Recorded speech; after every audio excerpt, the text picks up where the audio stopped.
people. Yeah, that wasn't me. That was our talent broker, but it's all good. I blame you though. I'm still waiting for the person to talk to finish. Okay. I'm into a lot of that. So this one's for you. So we're live right now. Everybody can see us here on YouTube, but I'm going to do our intro. We're changing up the shows slightly. So once in a while, not once in a while, our main show is I Want to Believe Radio. Tonight we're going to do Unrestricted Paranormal, just to change them up a little bit when we have different guests on. And then I'm going to, once I introduce the show, Lester, we are going to, I'm going to read your bio, which is a standard thing.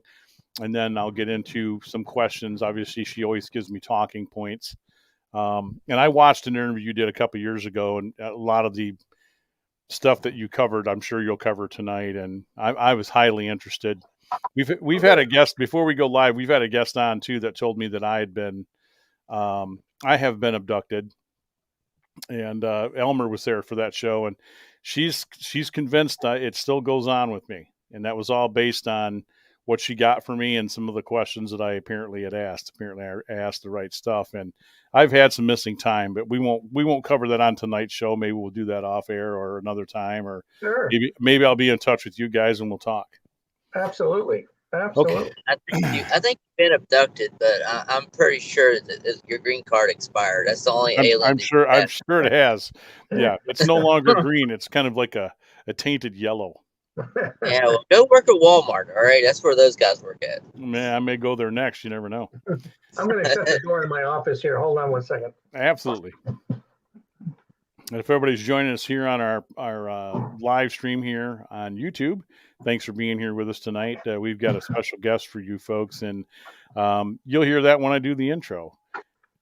And we'll do that here right now. So 5, 4, 3, 2, 1, and welcome everybody to Unrestricted Paranormal. I am Dan Holroyd, your host, and along with me, as always, is Elmer, the boss man, Boster. And we've got a special treat for you tonight. We've been waiting to get our hands on a UFO individual, MUFON, abduction type of stuff. This gentleman covers it all. I had listened to some information earlier today. I try to do my homework as best I can, and I try to search a lot of what's out there. There's good, bad, and the ugly, and I picked a few of the interviews that I thought were, up there, and covered some things that I'm going to cover tonight. But before we get into that, thank you all for downloading our shows and being with us again, as always. And of course, we're in the month of December, folks, and you know what's around the corner. I think we're less than 10 days, 9 or 10 days? No, 5. 5 days away from the big Christmas holiday. Hopefully you're going to have a safe, warm, and happy Christmas and a good new year. Let's mention our sponsors before we continue on with the program, as we always do here at the top of the show. Go to Henderson Castle, hendersoncastle.com, if you will. It's an 1895 bed and breakfast in Kalamazoo, Michigan. If you're also going to look to book a historic stay and you are visiting South Haven, Michigan, go to the historic Hotel Nichols, hotelnichols.com. And of course, those of you that can see me can read my hat kind of in this blinding light I've got up above me. But it's Gun Barrel Coffee, folks. You've had the rest. Drink the best. Gun Barrel Coffee out of Batavia, Illinois. Go to gunbarrelcoffee.com. Proceeds from all the products, not just the coffee. They sell a plethora of things in their store. It's run by veterans. Proceeds go to help veterans, and that's dear to my heart. All right, let's get on with the program. We've got someone special with us tonight. This is Lester Velez with us.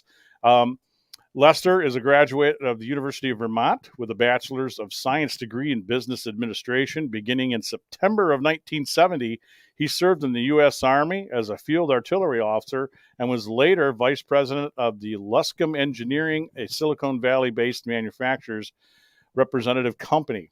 He joined MUFON, the Mutual UFO Network, in 1991 and has held the following position: field investigator, training coordinator for field investigators, and the assistant state director in Northern California. Also chairman of the assistant state director of Northern California. I just covered that twice. The AERC Abduction Experiencer Research Committee, and the team leader of the ART, the Abduction Response Team. Also during that time, He became the facilitator of an abduction support group in San Jose, California, and in 1994 co-founded OPUS, the Organization for Paranormal Understanding and Support. And we definitely are going to talk about the OPUS situation. And Lester, welcome to the show, and thanks for being here with us on our one and only show here in December. Well, thank you, guys. I really appreciate it, and looking forward to chatting with you all. Appreciate it very much. You notice my y'all because I'm down in Texas now. I was originally in Northern California, but when I retired, I moved down here, and now, of course, I'm talking like a Texan. Y'all. So are you're a recovering Californian? You've moved to Texas? Yes, exactly.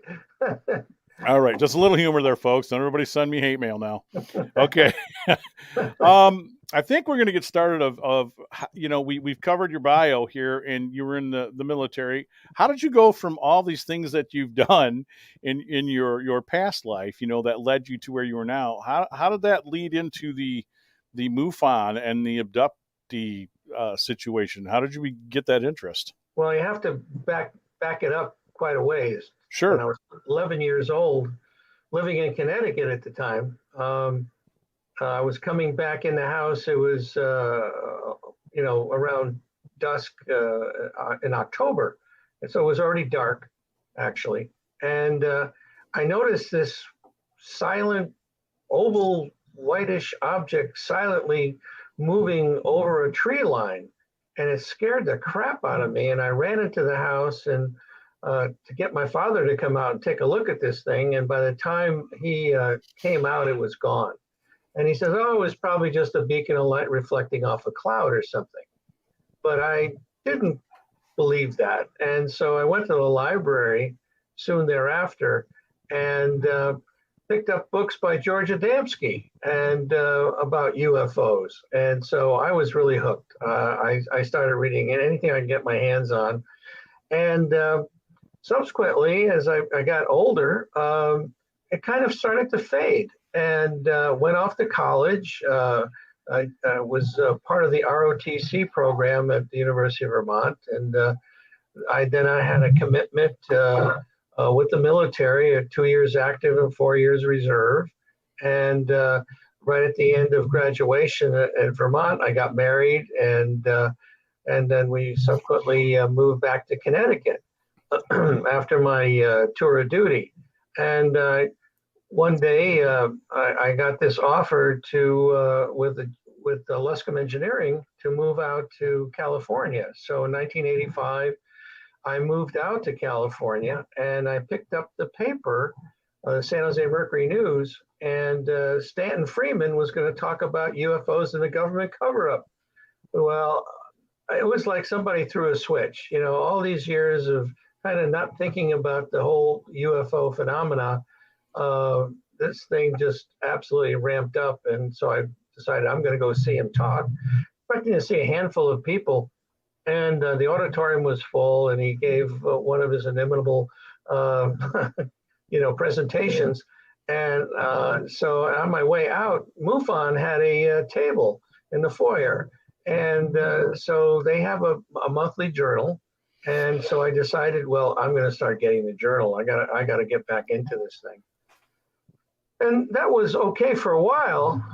But then, it was like, okay, this is not enough. And I found out that MUFON had a field investigator training course. Right. And so I took that and became a field investigator.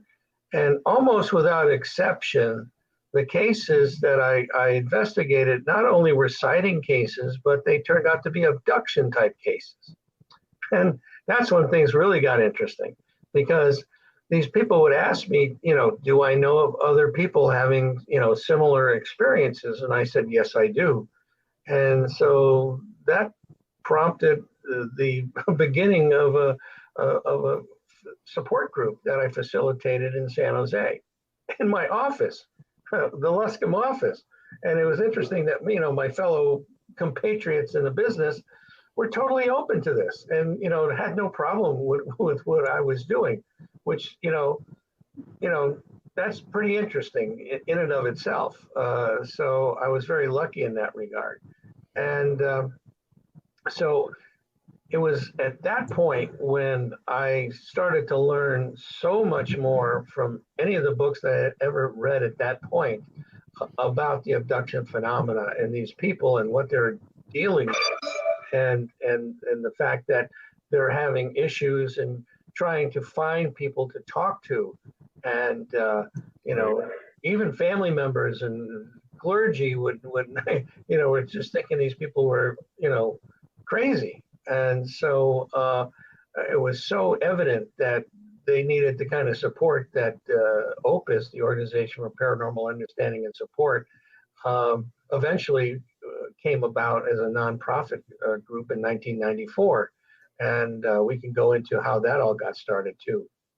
Certainly. And you mentioned Stanton, and I know that, Elmer is very familiar with Stanton, has spoken with him and knew him. I don't know how well, but I know that Elmer, you'd had him on a few shows, and we actually had him scheduled to be on our program, and then unfortunately he passed away. So did a lot for I think the UFO community, and of course a lot of different things, and you touching on several different things which are going to be great to cover tonight, Lester, and especially the abduction thing, because as you said, thinking that other people might think they're crazy for sharing their stories, I can only imagine a lot of these folks were questioning their own sanity, as I very well do, even in the ghost field that I work in mainly. But there's times I question some odd things that I think might have happened. But so when you started this, as you said, in your office you said your people that you worked with there, everybody was pretty open to you doing this there, correct? Yes, that's correct. Were there any people that you worked with that have had this experience at that time? Actually, nobody came forward to mention anything along those lines. But they were relatively open, to the possibility that we're not alone in this universe. Right. And so on that basis, they felt that I was, doing a community service of sorts, and working with these people and trying to help them, overcome the trauma and the aloneness of this phenomenon, which can, certainly lead to such things as depression, PTSD, and other factors. Oh yeah. I can only imagine. So when before you got started in with the abduction thing, was that, according to what you've just shared with us, did that seem like it was an immediate thing and it just took off from there? Or did you have to do a lot of field work and other things as far as UFO reports before that really started, gaining its voice? Yeah, it's been an ongoing process. Certainly that as I started to have these cases where people had felt that they had been abducted and looking for other people, and then we set up the support group. And one day I was written up in the Monterey Coast Weekly paper about what I was doing. And another gal was written up in that same issue.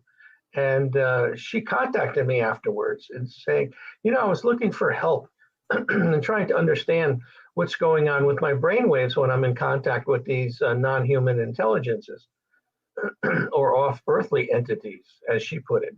And so when I talked to her, I said, okay, well, that's kind of interesting. And I don't know what I could really do at that point. And she mentioned that she was working with an emergency room doctor down in Carmel, California. Well, that really piqued my interest because I had a doctor friend, Dr. Eugene Lipson, who was interested in working with other doctors in regard to this phenomena. So I called him up and I said, hey, why don't we go see this lady and find out what's going on and see if we could possibly help her. So he said, fine. And we went down there. And as we walked into her house, there was a picture on the wall. Uh-huh. And this picture had her standing on the back of this rather large boat.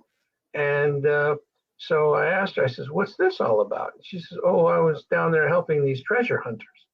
And I'm saying, well, wait a minute, how are you helping these treasure hunters? And she said, I was in contact with the captain of the galleon that went down. And so that was the start of an incredible afternoon where she started to tell us things about ourselves that there was no possible way she could know. Well, Wow. what we found out subsequently was the fact that she had had a near-death experience.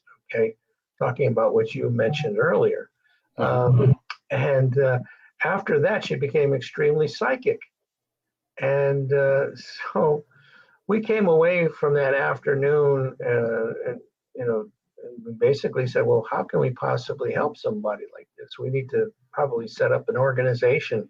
And that's when OPUS was hatched. So Eugene Lipson and myself basically co-founded OPUS that afternoon, in a sense, the idea of it. And then in 1994, we officially became a 501c3 nonprofit recognized by the IRS, which I always cracks me up that the IRS is recognizing a paranormal organization. Yeah, part of the same entity that constantly, well, not so much anymore, but we're consistently at the time denying anything to do with this phenomenon. And I don't even know if that's even a correct word to use anymore. These things that actually happen, as we all probably know. I'm a believer myself. I'm still a healthy skeptic. I think that's just the investigator and maybe the law enforcement, part of me. Sure. And that's what I brought to the table, with my group. But I've had an interest in, and I've told people in the past that I've talked to about, UFOs, whatever, connotation or, anagram we want to assign to any of these phenomena that seem to be otherworldly or alien. That when I was a youngster, I saw the Barney and Betty Hill story on television and scared the living hell out of me. And, later on in life, having witnessed a couple of UFOs myself, and having sent one into MUFON that one of my investigators caught on camera, and then also sharing a story that we had here in Kalamazoo, many of us witnessed it. It just brings it to the forefront for me, which is why I was excited to have you on and talk more a little bit about it. Did you go back to the roots, when dealing with, abduction people? Did you have to go back to that original story? Because I'm sure there were reports from people before Betty and Barney. It just seemed that brought it to the forefront, for a lot of people who were involved in that. Yeah, for me, over 30 years of being involved with this kind of stuff, 91, I officially joined MUFON, and certainly was reading, about all the cases and everything like that. And so my real education into this whole abduction phenomena came from the support group and talking with these people. So, I certainly, read the book, The Interrupted Journey, about Betty and Barney Hill. Certainly had that background under my belt. And I remember being in college and reading about it, in the 60s. And that's when that all, really came about. And so it really, once again threw a switch and got me interested. But then I was so involved with school and sports and things like that. I played soccer in college and almost flunked out because of that. But anyway, the bottom line is that I'm like a sponge when it comes to this stuff. I just anything that comes along the line, I try to read about it and understand it, and if possible. And your window of believability is very narrow when you first get started in this field, and then it just slowly starts to expand. The more you hear about it, and the more and I understand that. I know that the way this stuff works is that how it used to work, and how it works for me now is that most anything we think that's improbable now is obviously probable. There's a percentage out there that we're finding every day that more and more of the stuff, starts to ring true. through hypnotherapy sessions with people who do the work that you do, and working with groups and people to, I guess, a regression to even sometimes go back and be able to pull some of those memories out, which is another step that I was going to mention here too in the program. Did you guys extensively use, any hypnotherapy or any of those devices when you were doing these interviews, or did you take them just on score? No, what we did was based on what the people were looking for. Okay. The majority of people that contact us are looking to join a support group and to understand that they're not alone, that they Right. can share someplace safe where they can share their stories. But then there's the other percentage, a large percentage, are looking for therapists, hypnotherapists, to try to uncover more of what is going on with them. We counsel these people in the sense that, hey, is this something you really want to find out? Because you may find out something you really don't want to know, and Right. it may be very upsetting.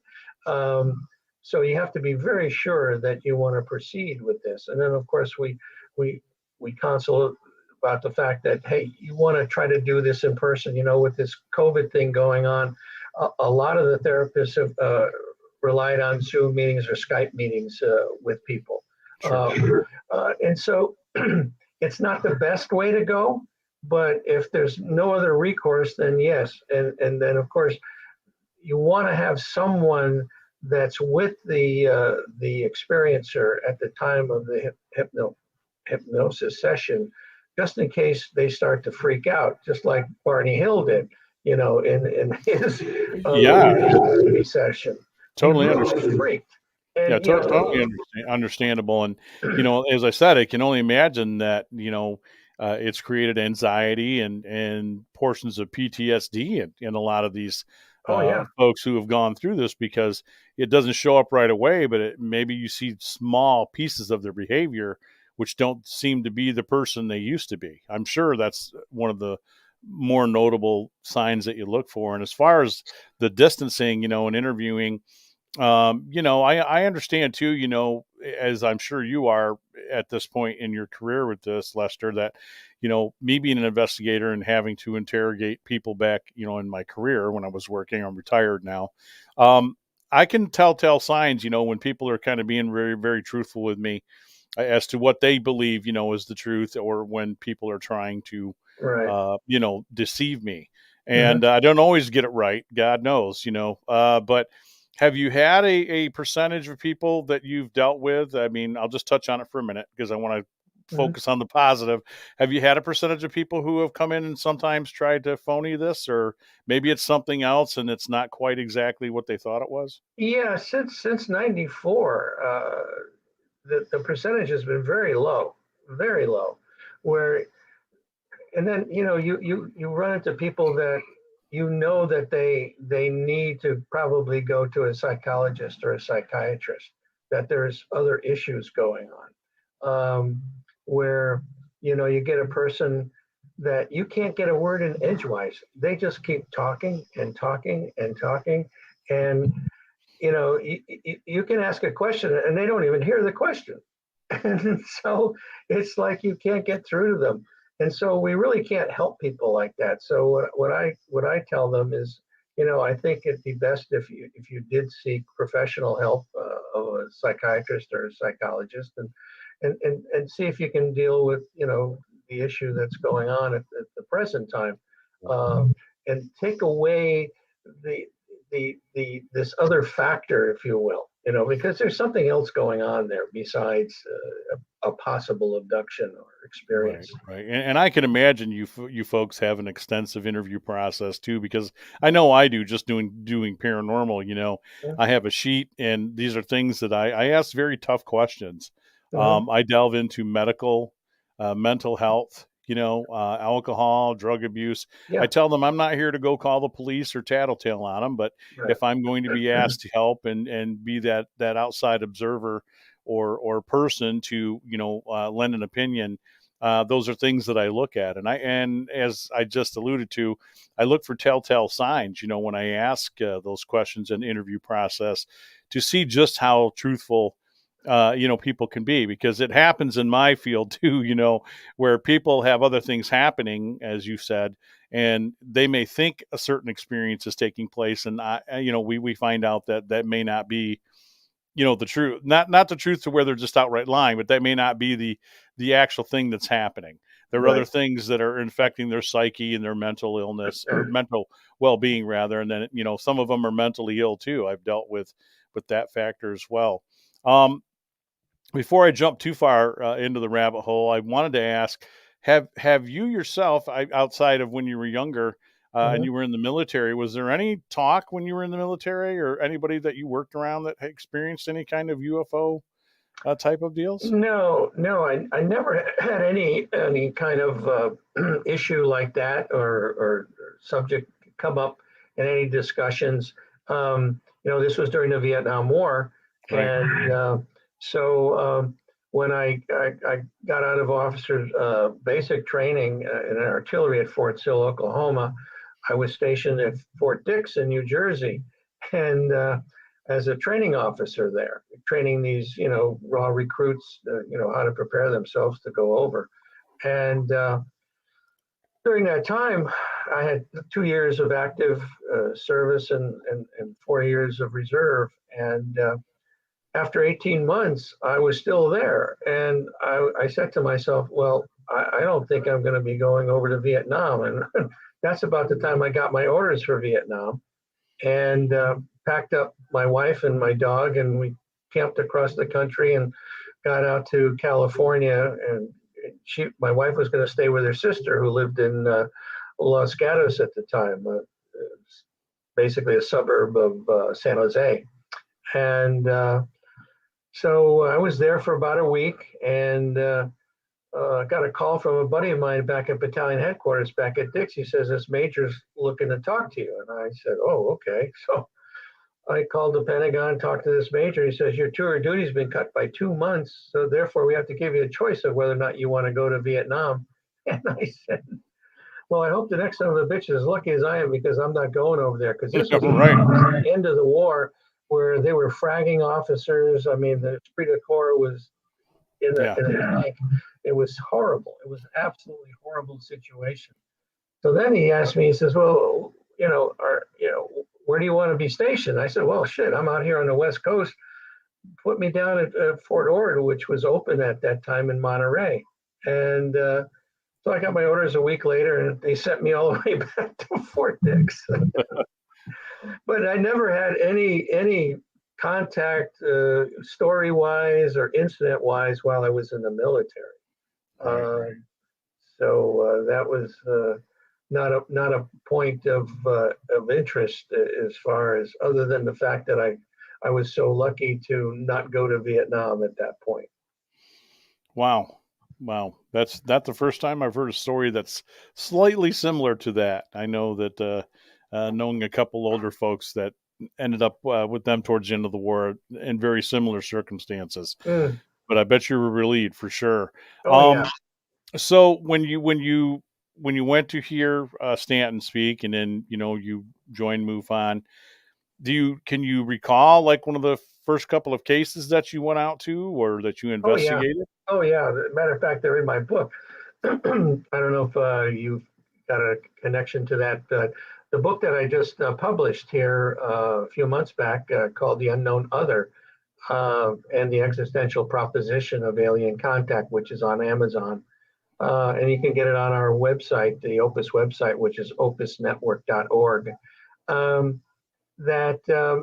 One of the cases I got involved with was a couple that was picnicking in a state park just north of Santa Cruz, California. And they were coming out of the park around dusk, and they noticed this light over the ocean. And this light started to get bigger and bigger. And then finally, the damn light was over their heads. And it was a triangular craft about the size of a small Learjet. Imagine that. And this thing proceeded to go behind them into this canyon area. And then they noticed another light. And the same type of scenario happened. It got bigger and bigger and bigger. And then it was over their head. And again, it was another triangular craft about the same size. And the first one, they felt they were looking at it. The second one, they felt it was looking at them, and they got frightened at that point. Well, this happened 5 more times. There was 7 craft that actually came in over the ocean, sat there in this canyon, and then all of a sudden, it was like they went around the corner and disappeared, but there was no corner to go around. It was just like they went into this another dimension. And so they at that point, they felt very robotic, in nature, and they felt like they were coming down out of the park, like they were floating. And this park, and I was there. I investigated the case, actually going out to this spot, and this path is terrible in the daylight. It's so dark and bumpy and rocky and everything.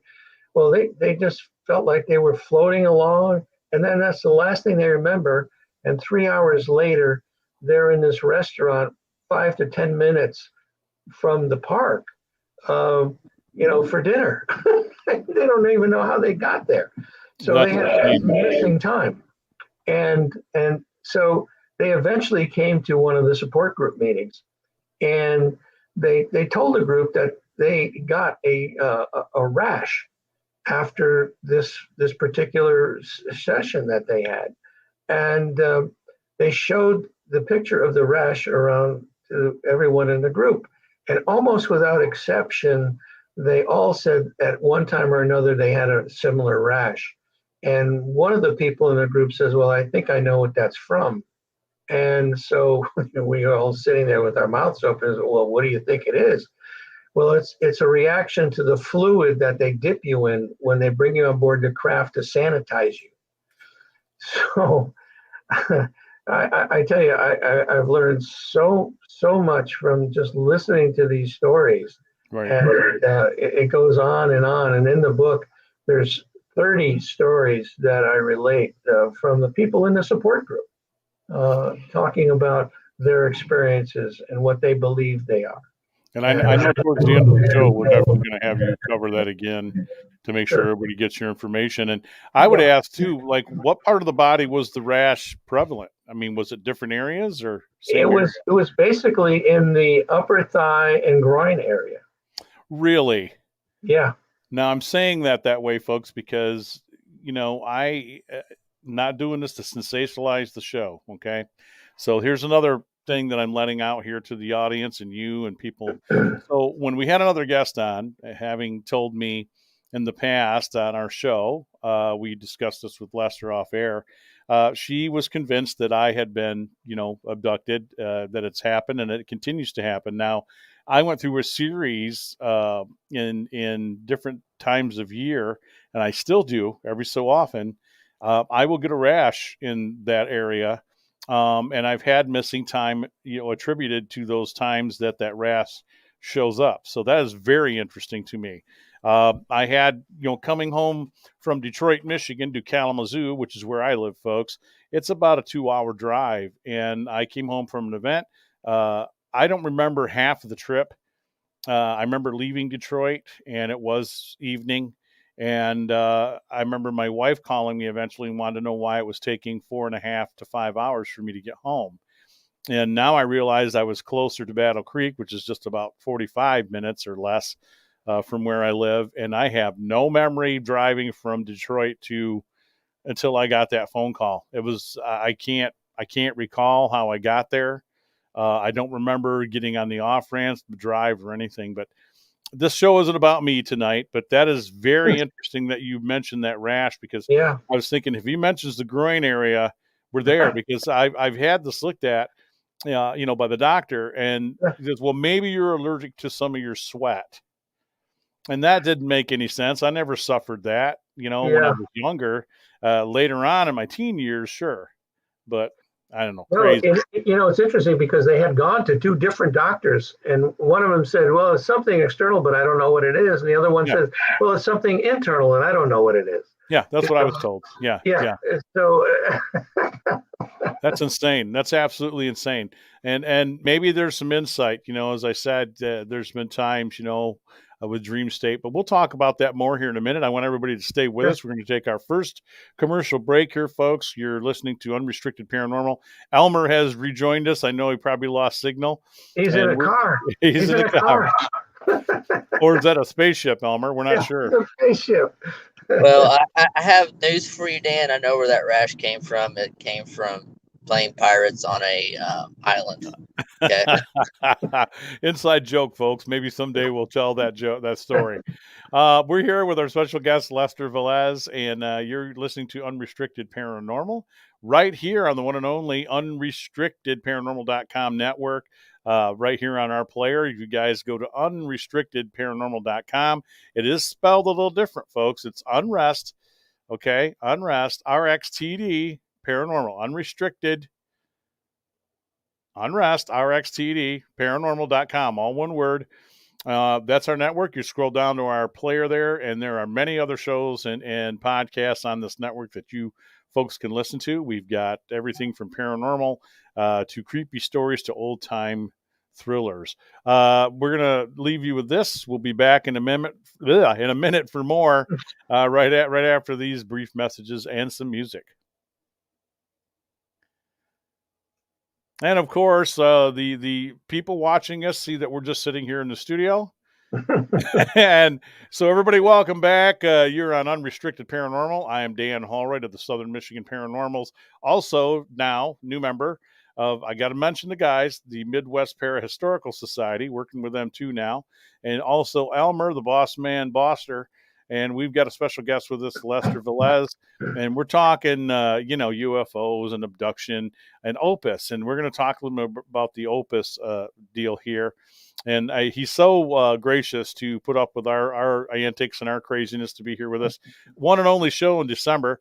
Folks, you heard some ads on there, and like I said, remember, you're not alone. If you're in a bad way, you've heard the phone number. Please give it a call. We want you to be happy and healthy. We care about all of you. Same could be said for Till Valhalla Project. That's one of my things that I'm on about here. Also, folks, go to tillvalhalla.com, and we're losing 22 vets a day. Help out, okay? Help us out. Lester, we've covered a couple things here. We just learned that I've also suffered missing time and a rash in areas, and it may have been to a visit to a pirate island. We're not sure. I think it's something otherworldly. Sounds like Vegas to me. It could be, and it didn't stay there, unfortunately. I don't know. I think it was otherworldly, but not the worldly that we want to think of. Folks. Not the world we want to think of. No, that could be true. If Lester only knew, he'd be like, I get it. I actually get it now. If anything, he would catch it too. Yeah. We try to keep it light on here, as you see. We don't want to. We want to be serious, but we want to have fun when we're on the program too. I got to run a couple things by you. Now, these are a few incidents that I witnessed myself. And when you mentioned the triangular craft with the investigation you were talking about at the park, I saw something very strange in the northern sky. If anybody looks at a map of Michigan, you'll see where Kalamazoo is located and where my house was at the time. This is early 2000 and, I want to say 2002. I'm on my back deck. It's a spring day. We have clear blue skies. It's one of those days where the sky is just absolutely beautifully blue, no clouds whatsoever. I'm waiting for a buddy to come and pick me up to go work out. And I just happened to be sitting out in the lawn chair in the deck, enjoying the cold weather, but the sunshine. And as I look north, I see these little lights, Lester, and there's 3 or 4 of them, and they're darting, and they're changing direction. They're just real quick. People could see me on camera that, they'd go this way and that way, and they seem to have some sort of purpose. And then they combined into one, and they did a half circle, which I would say a half circle counterclockwise. And just before they disappeared, I saw this, I can only describe it like Star Trek, okay, folks? So don't send me hate mail. But I saw like this energy burst, and it looked like it was static electricity, like when you start up a Tesla coil. And it looked like that, and it went into that, and it exploded, got real large, and then closed, and there was nothing. And literally, my buddy about ran up over the curve, he did. and came into my driveway crooked because when he was coming up the hill, he could see it out of his windshield as well. Now, this was reported here locally to our great news coverage here in Kalamazoo, so I don't want to get hate mail from them either. But they just played it off. A lot of other people called it in and reported it, and I'm not sure what it was that I was looking at there. Have you heard anything similar to that? Oh, sure. I mean, that's a very common type of a thing that goes on. We get it in our support group all the time. Well, guess what happened last night? I saw these objects, and they did this, and they did that, and then they blinked out, and what are we dealing with here? Are we dealing with extraterrestrials? Are we dealing with interdimensionals? Are we dealing with time travelers? Are we dealing with portals opening up? Are we dealing with our military? Or what I believe is all the above. I think it can be all the above. I'm with you. I'm with you on that. I think it's all of the above. There's a lot of, you being in the military, there's a lot of military things that I don't think everybody needs to know about, if you want to go along with the national security vibe. And there may be things that we've witnessed. I mean, look when they came out with the stealth bomber and fighter plane, and I'm sure that's what a lot of people were seeing over certain periods of time during testing and flight. But I think, as you said, why can't it be a little bit of everything? And Lester, I too, in the paranormal, don't always think that I'm dealing with ghosts. I bore people to death when I lecture about parallel existence and probably some sort of a window, to the parallel universe and or even a time slip. Who knows what we're seeing? Well, it's interesting that you bring that up because two things occurred while I was with MUFON. Back in 2007, I spoke to the then international director of MUFON, James Carrion, and I told him, I said, you've been a nuts and bolts type organization for years and years, and you're really missing the boat and not really investigating these abductees. And so he really listened to that.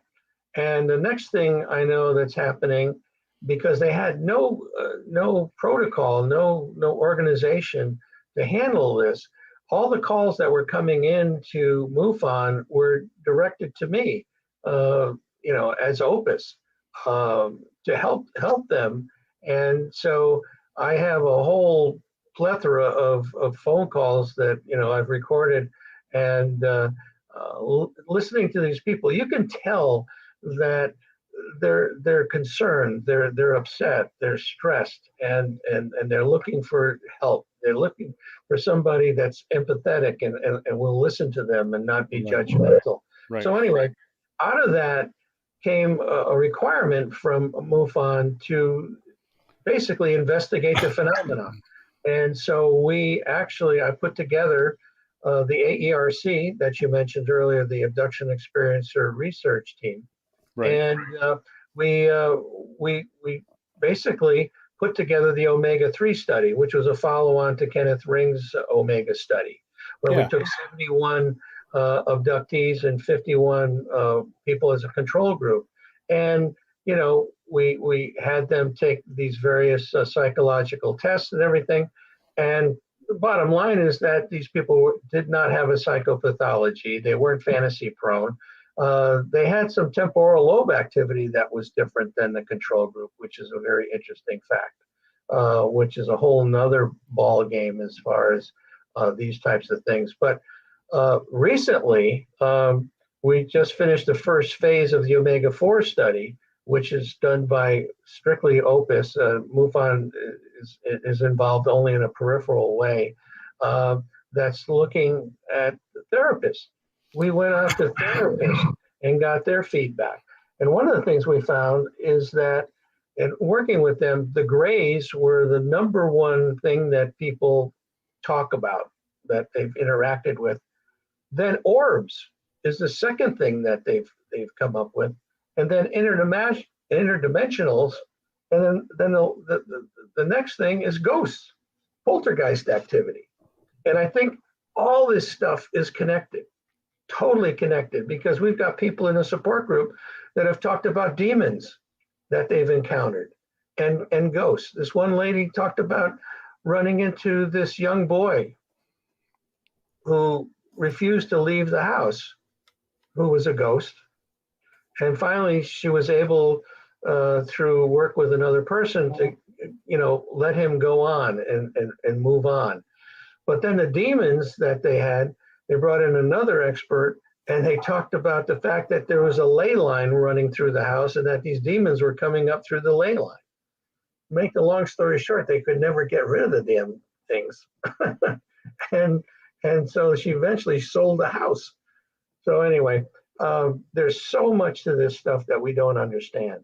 But there's a connection, as you were talking about, and I've asked that of not myself and reading some of this material and looking at it too, that are some of the demonic things that people think they're seeing or being reported, is it connected to an abduction situation? Is it they're just misidentifying something that they think they're seeing when it could be these, okay, we'll just say it, these extraterrestrial beings, and they look, what maybe we would think would be demonic looking. Who knows? Not everything is going to be humanoid looking like it is on Star Trek and all the other great sci-fi shows. These things could look very different. Maybe there's a connection there. And I've heard the same thing, Lester, for years, on all the Coast to Coast programs and all the other great shows that I've listened to over the years, where, people that you've worked with, I'm sure, I'm not going to throw out a bunch of names because Elmer knows more of them than I do, but they've all mentioned that too, that there seems to be a circle, like a connection with some of this stuff. Not all the time, but it's too hard to ignore, right? It's too hard to walk away from and not think about it for a second. Absolutely. I had wondered that too, with when you mentioned the brain stuff, when you're looking at people's brain algorithms and their activity, has that changed them permanently? And has that brain activity, with the lobal stuff that you mentioned, has that affected their sleep, like with sleep disorders, or even their thought process? Are they more open to bigger and broader thought processes than they were before? Yeah, having had an experience certainly changes their worldview. Sure. And beginning stages, of course, are quite frightening, stressful. But it's a process, and I believe it's a spiritual process, not a religious type of a thing, but a spiritual process that these people go through, where they, initial stages are pretty bad, but then they come to accept it, and then in the later stages, when it stops, it's like this Stockholm syndrome. Like, why does it stop? Right. Because interesting fact is that like 70% of these people don't want these abductions to stop. Only that 30% say it's bad, I don't want it to happen anymore, and I want it to stop. But the majority want to continue on. So that's another interesting factor in it. And my next question is that what percentage out there seems to be harmful? Now, I know I don't want to negate from anybody who feels it's an intrusion, to be taken without permission. And God knows done what to or experienced to. But what percentage of the people, as far as something very negative, like causing health issues, even some of the people who claim to have tracking devices or something put in them, what's the percentage on that, do you think, offhand? Yeah, again, it's like 25 to 30% that are having really negative experiences. Right. And so they want these to stop. And one of the things that I tell these people is the fact that they have to be very, very sure that they want these things to stop, because a lot of times there's doubt in their minds because of curiosity. They want to know, why me? Why is this happening? And that opens the door. And so, I oftentimes recommend Ann Druffel's book, Ann, who passed away here recently. How to protect or how to defend yourself against alien abductions. That was going to be my next question: is how would any of us fend this off? What's some of the things that we do? She talks about 9 different ways that people have written to her and talked about how they stopped it. And so some of it includes, uh, mentioning the Lord's name, or Jesus, or something like that, a very religious tact on that. Others are, where you get very, very mad, you get very upset, and you say, hey, stop this, I don't want it to happen anymore. You have to be very assertive, and things of that nature. But yeah, that book that she wrote is one that I talk about all the time. And then Kathleen Martin also has a book called Extraterrestrial Contact that has a lot of really good information in it. And so, it's a fascinating field. And I think, what we're dealing with is, just like we have here on Earth, we have good people and we have bad people. And I believe that we have good people and bad people out there. You're way ahead of me on these questions. That was the next one that crossed my mind. You must be reading my thoughts, Lester. Are you a medium? Okay. Yeah, the next question was going to be, what would you consider, well, not consider. Do you think that there is a greater good that's being done with some of this stuff? Like maybe they're trying to save us from ourselves, type of deal, or I'm not sure, or maybe they're in trouble and they need something from us, and maybe we're helping them in the long run too. Yeah, I think that's a good question, Danny. And we don't have a definitive answer, but there's certainly been posited a lot of possible answers to that. One is, as you said, helping them in some strange way, taking our DNA and utilizing it. The Rendlesham Forest case, those were time travelers that supposedly came back and, wanted to extract DNA because they screwed up, I guess, in the future. They were us, basically, 40,000 years in the future. Yeah, I was going to have Philip Mantle back on. It's been about a year. We had Philip on the program, and we touched on that briefly, and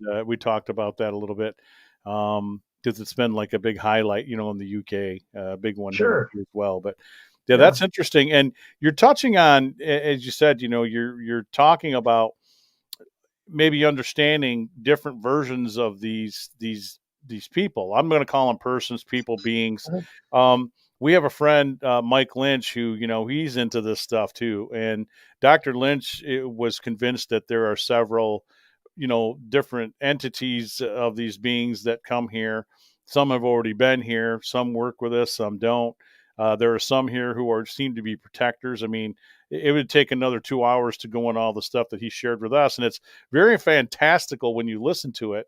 But then when he starts pointing out certain things that connect the dots and some of the things that make a lot of sense, of course, others don't. They're just kind of out there in the wind, if I'm making any sense here. Have you guys covered that? Do you feel that there's so many different versions that may be at work here, and there are some who protect us, and maybe there are some who are not doing good? Oh, absolutely. We hear about it in the support group all the time. And of course, the therapists that are working with these experiences hear about it.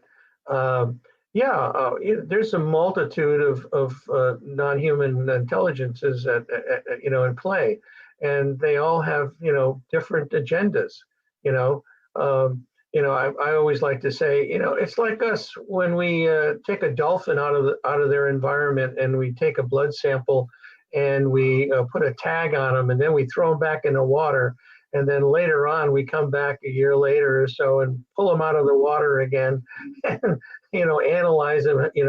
Take a ruler to them or a tape measure and check their blood again, and check the implant to make sure it's there. And it's very similar. Or is it a teaching type of a scenario where these entities are at the top of the food chain and we're not?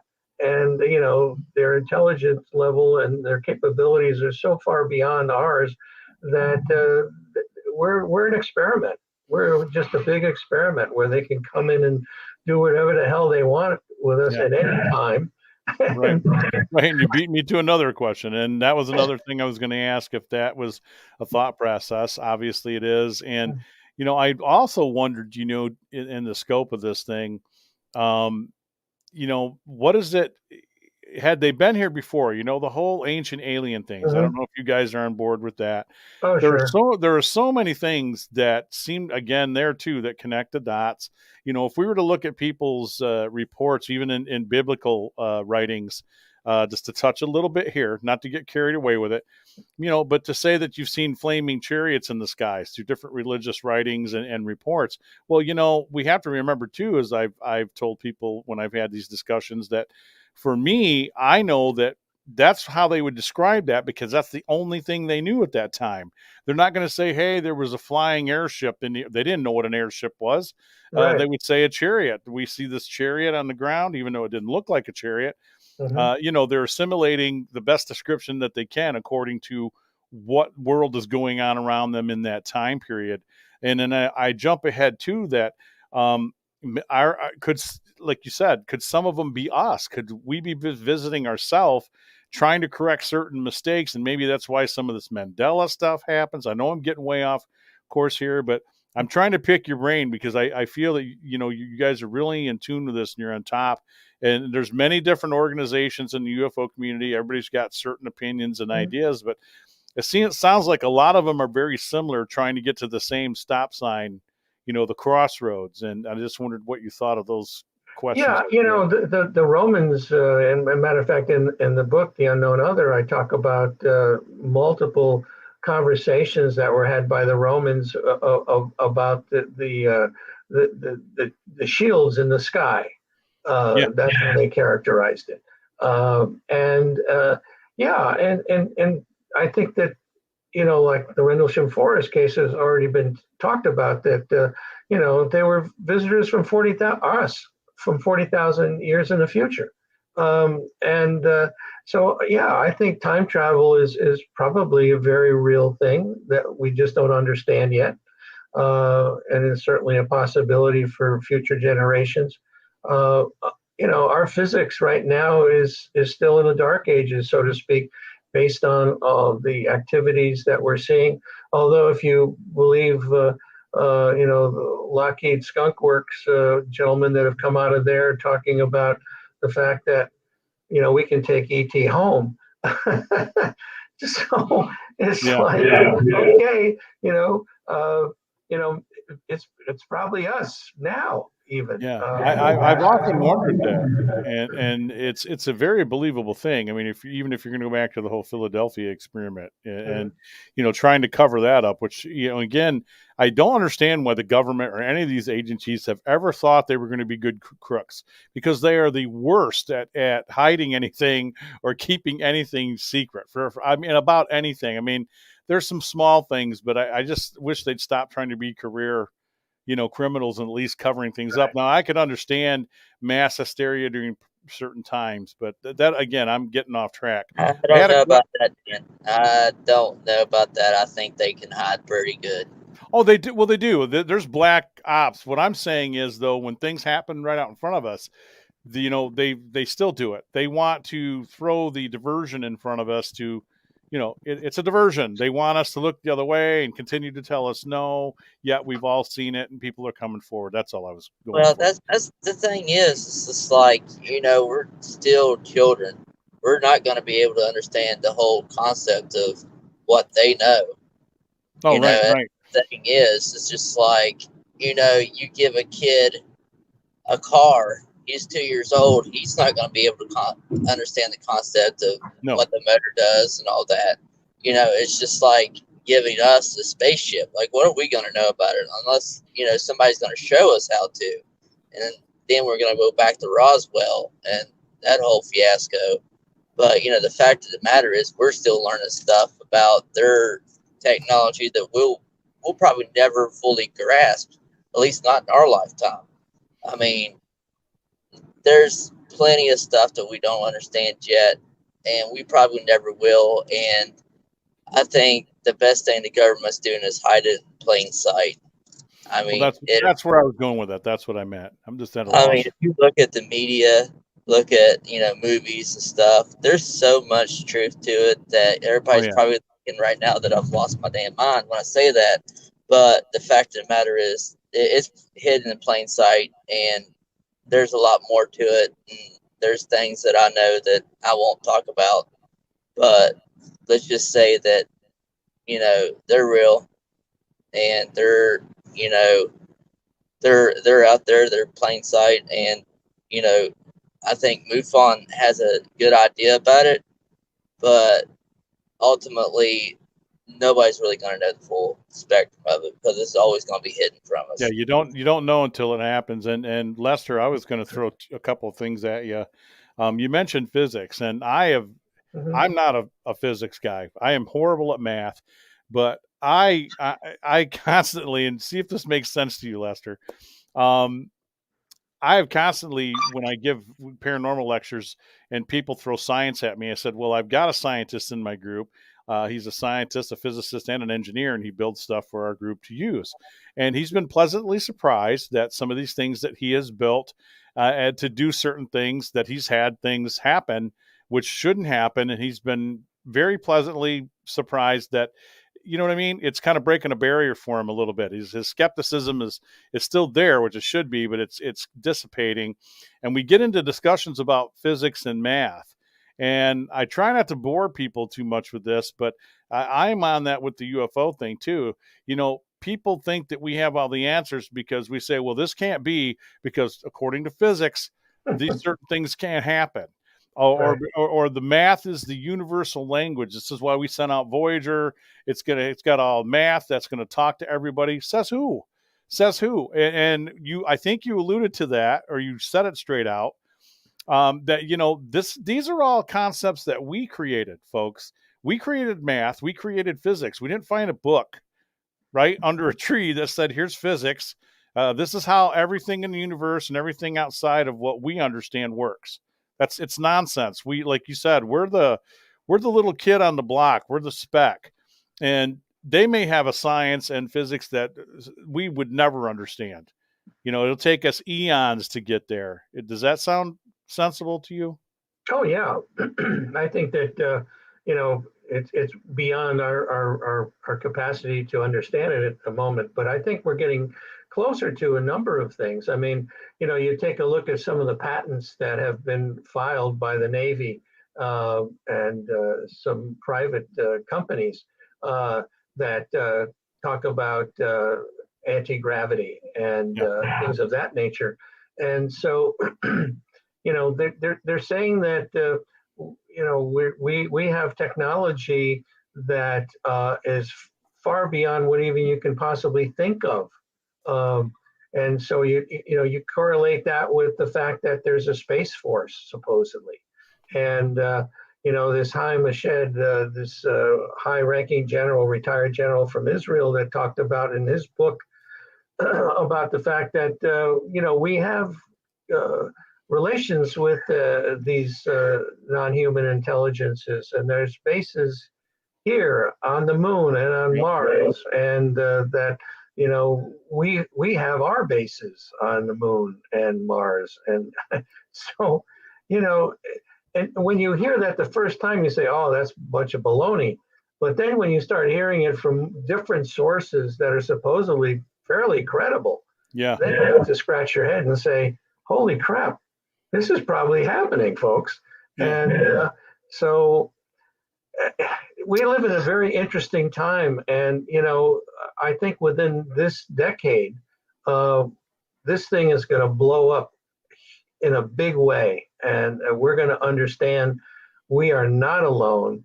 And the majority of the people, let's say 70% of the people, will be able to handle it. But then there's going to be 30% of the people that are going to just flip out because they're going to just not be able to handle the fact that, you know, there's aliens among us and with us and under us and all over the place. Yeah, it brings on so many different things. I think even with faith and religion, you know, there could be new religions and new faiths born out of actually finally, you know, getting some answers, or maybe the probability of these are the creators. You know, who's to say?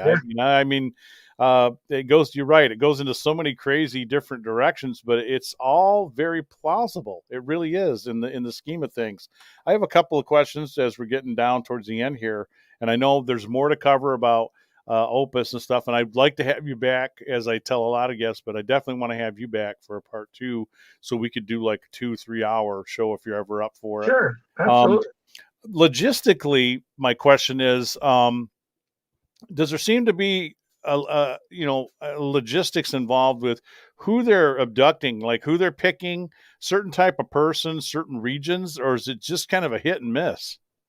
Well, there seems to be some correlation between people that have been in the military, indigenous peoples, people with Rh negative factors, and then it's very generational as well. That if a person claims that they've been abducted, 9 times out of 10, a family member is also, whether it's a parent or a grandparent, so it's like they're following the lineage. Which then, makes you think about the fact that perhaps they've been messing with our DNA, and and how far back have they been messing with it, and and what's the purpose of that process? Yeah, because who's to say it's just from us genetically enhancing our food that is making each generation bigger.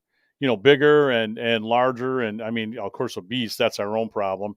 But you know what I'm saying? It seems like each generation, I mean, if you go to, I'll put it in simple terms for a lot of folks, is that, I go to a Civil War museum and I look at how large the uniforms are for a grown man. Mm-hmm. And, it's tiny. I couldn't even get my arm into half of these things, and how small people were. Then you look at people in World War II, same thing. And as we've progressively gone in generations, has there been some genetic modification outside of what we've done with hormones? Okay. Because there are people who are just, you know what I mean? They're fantastically huge, and there's other things going on, and it just doesn't seem to be any kind of a rhyme or reason to some of it. It seems to be a random thing of nature, which I believe a lot of nature too. I think our environment too is changed in the sense that we've been able to produce food on a scale that's well beyond insane, past generations, and so we're eating a lot better. we're doing things, we're supposedly living longer because of that as well. So, but then again, I just saw a program today about this skull that was discovered in China that looks like a giant, absolute giant, and so were there giants on this planet at one time? That's a whole other ball game. It is. It's the whole. I know, isn't it crazy? There's so much in the scope to cover. Yeah. As far as the alien factor here, technology, I've wondered, because watching how quickly man, or how long it has taken rather, man to progress through the time periods. War always seemed to, add the progression a little faster, because with a lot of, war and things that were going on out of weaponry, other inventions sprung up, other things happened. But looking at that time frame, if this is going to make any sense, throughout history, and then all of a sudden, right around, the start of the 40s, or a little bit during the middle of the war or after the war, that jump is ridiculous. And I mean, have you guys thought about that too? How we went from World War II things to what we're doing now with cell phones and it is amazing, isn't it? In 60 years, in 60, 70 years, we've suspicious. We've gone progressed so far. Can you imagine where we're going to be in another 60 or 70 years? And of course, a lot of that, if you believe what Colonel Corso said in the day after Roswell, where they reverse engineered a bunch of stuff out of the crashed UFO in Roswell, then you start to say, well, that makes a lot of sense. Yep. That's why we progressed so far, because we gotta help. We gotta.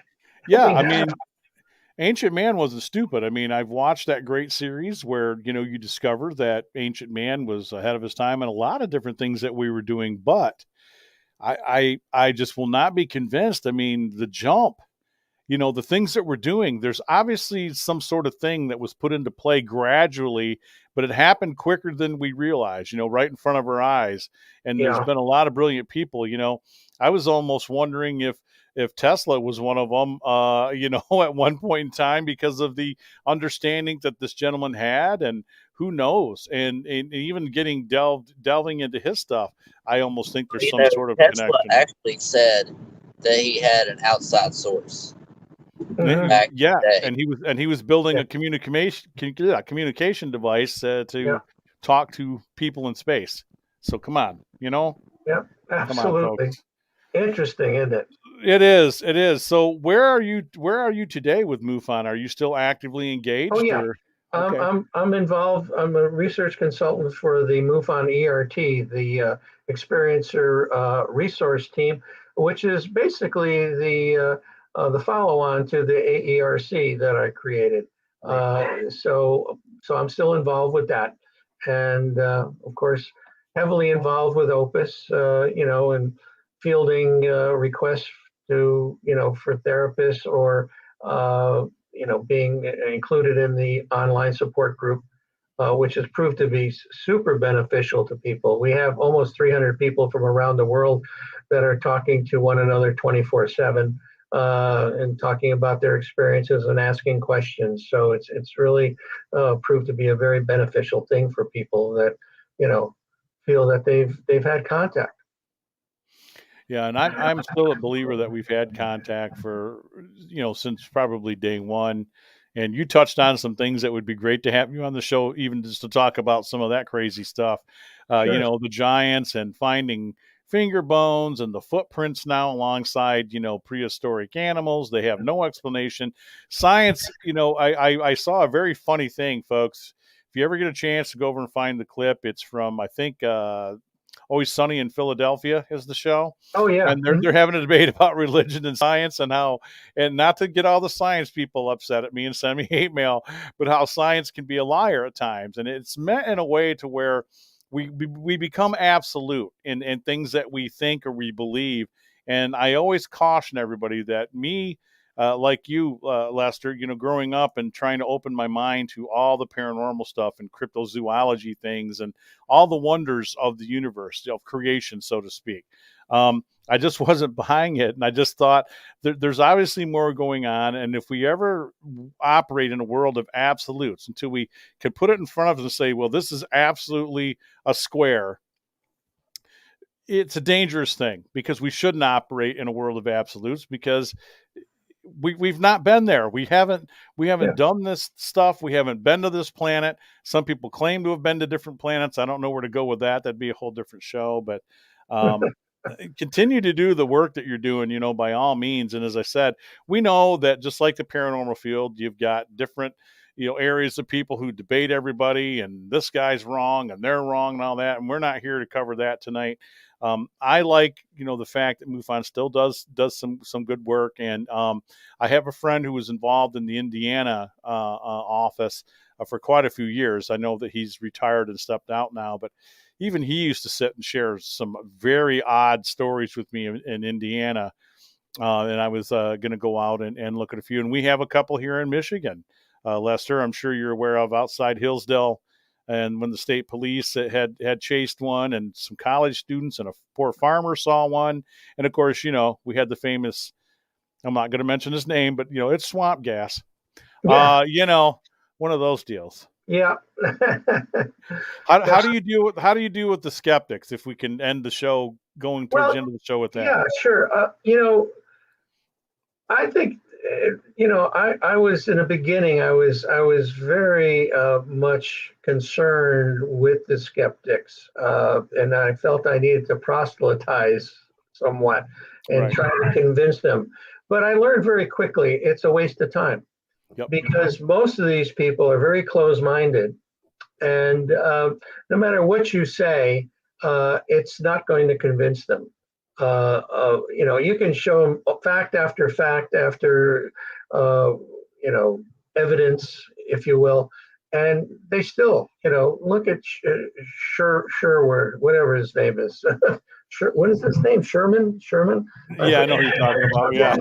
It's Scientific American magazine, and Nichols, another guy, and these people just so close-minded, they will never change their tune. So it's a waste of time to even deal with these people. Just move on. Just gotta move on. I've encountered those folks, and I've often said, God himself can come down and punch them in the face, and they're going to find all sorts of different alternative explanations, even though he's standing there, and God can be like, "Hey, I'm here in the room. I'm here. I'm the one that just slapped you in the face." So, yeah, I mean, I was too, Lester. I know in the ghost thing, I came out here and thought I want to chastise them and I want to prove them wrong. And I think it's good to be a healthy skeptic, though. We all should always have that healthy skepticism about us as an investigator. But, these guys are pseudo skeptics, meaning that they've already got their mind made up no matter what. It doesn't matter what we do. But it's great to hear you, because I stopped wasting time on that, too. If they throw things at me, I'm like, listen, dude, I put my stuff out here for you to look at. I tell you where I cross the T's and dot the I's. If that's not good enough for you, and I use a little bit of science and spiritualism and metaphysics as well, because again, I think there's more to the world than just science itself. I actually think they're interconnected. If I was going to get weird, for a moment, I just leave them alone. Man. I go forward with my mission and do what I do. Absolutely. That's the way to do it. The way to do it. Tell everybody where they can find all of your stuff so that they know where to find Lester Velez. All right. Yeah. First of all, our website is opusnetwork.org, opusnetwork.org. And you'll find there recommended reading list, our documents section, which has a lot of good information pertaining to abductions and things of that nature, including the full omega-3 that we did, all the conclusions. We have interviews. I do interviews, as a matter of fact. Linda Moulton Howe is one of our on our advisory board, along with Melinda Leslie, Yvonne Smith, and Terry Lovelace. And I've done interviews with all of those people, and I'll be continuing to do some more. And you'll find all those interviews on our website. And on the homepage, you'll see the picture of our book, The Unknown Other and the Existential Proposition of Alien Contact. You just click on that, and you'll go right to Amazon, and you'll be able to get the book. And if you're a Kindle Prime member, it's actually free. If it's just Kindle, not Prime, it's $9.99, and then the paperback is $20. And all the proceeds of that go directly to Opus, not to me.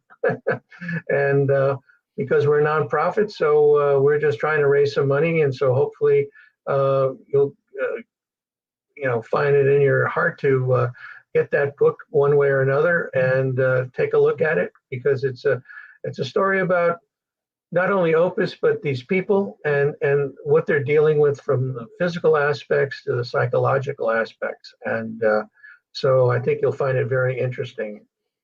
And from all over the globe, folks. It's not just a USA thing, or a Canada thing. It's from all over the world this stuff goes on. Yeah. Yeah, well, in 92, the Roper organization, this poll that they did that was brought about by Bud Hopkins and David Jacobs and funded by Bigelow, Robert Bigelow, basically claimed that there was 6 million people that claimed that they had been abducted back in those days. And this is a worldwide phenomenon. And can you imagine how many people?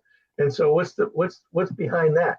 That's a whole other question. Yeah, it's a whole other question. Well, when we have you on for part 2, which we'll have you back next year, because we're so close to the new year. We'll definitely cover a lot of that and more. And I appreciate you giving me your time, because I have so many more questions for you. We try to keep this down to an hour, but it's still fascinating to me, because I have those same questions, Lester. Like, so what exactly is really going on? You mentioned we're the experiment. I've said that often too, and I think that's what we were. I'm going to blow a lot of people's minds. I've always shared this openly, and you can give me a little feedback here before we sign off. I've always thought that we're probably not from here. That's going to sound really crazy to a lot of folks. And if I'm wrong on that, at least we were genetically engineered by somebody to be what it is we are. Because how could we not be related to a certain species of man, which science has explained? We're not even related yet. We're sharing the same planet. That's all I'm going to say. Yeah. That's a good place to end it for the next show. Yeah, absolutely. Lester, you have yourself a very Merry Christmas and a safe New Year. Same to you. Same to you guys. Yeah, appreciate being on here. Oh, thank you so much. You just blew my mind even more. Mr. Boster, are you at home now? Maybe. Maybe he's in a secret location. Sure. He knows things. He's got to hide. Okay. Yeah, I got to hide. It's all good. All right, guys. Merry Christmas. Happy New Year. Merry Christmas, everybody. Hey, Happy New Year. Happy New Year, too. Yep. Sign it off there, Elmer. All right. Keep your eyes to the skies. And happy haunting, everybody. And do me a favor. We also say this. If you cannot be kinder and smarter, please be quieter. It doesn't cost you anything to be kind to one another. I love all you folks. God bless.